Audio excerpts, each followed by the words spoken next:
अस्सलामुअलैकुम। Second term day 14 English B में आज हम लोग करेंगे ट्रांसलेशन यूज़ ऑफ वर्ब। पहले हम लोगों ने वॉस किया था जो हम लोग एक चीज़ के लिए यूज़ करते हैं, अब हम लोग करेंगे वो जो कि ज़्यादा चीज़ों के लिए यूज़ करते हैं। तो सबसे पहले देखें, सेंटेंस को आपने पढ़ना है और उसको समझना है, फिर आपने उसको इंग्लिश में चेंज करना है। कुत्ते भौंक रहे थे, ज़्यादा है तो हम लोग यहाँ पे वर्ब का यूज़ करेंगे the,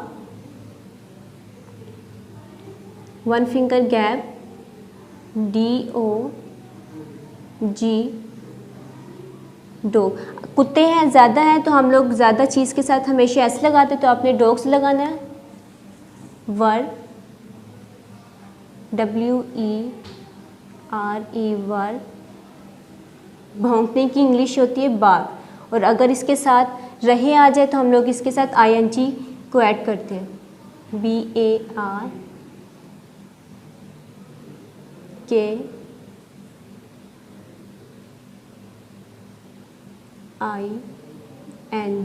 barking. The dogs were barking, कुत्ते भौंक रहे थे। वो दोस्त थे, ज़्यादा है, और वो को हम लोग ना ही में चेंज करेंगे ना शी में चेंज करेंगे। जब वो को हम लोग प्लूरल बनाते हैं तो वो दे में चेंज हो जाते हैं, चाहे वो वहाँ पे गर्ल की बात हो रही है, बॉय की बात हो रही हो। THEY, दे। थे ज़्यादा है तो हम लोग वर लगाएंगे,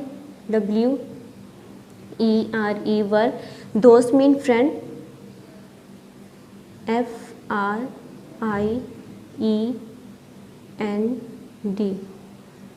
ज़्यादा है तो हम लोग फ्रेंड के साथ एस लगा देंगे, friends. They were friends.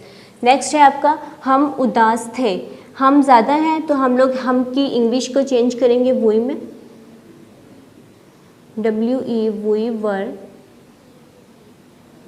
WERE, were. उदास mean sad, SAD, sad. We were sad. ये आपने याद करके अपनी नोटबुक पे नोट करना है।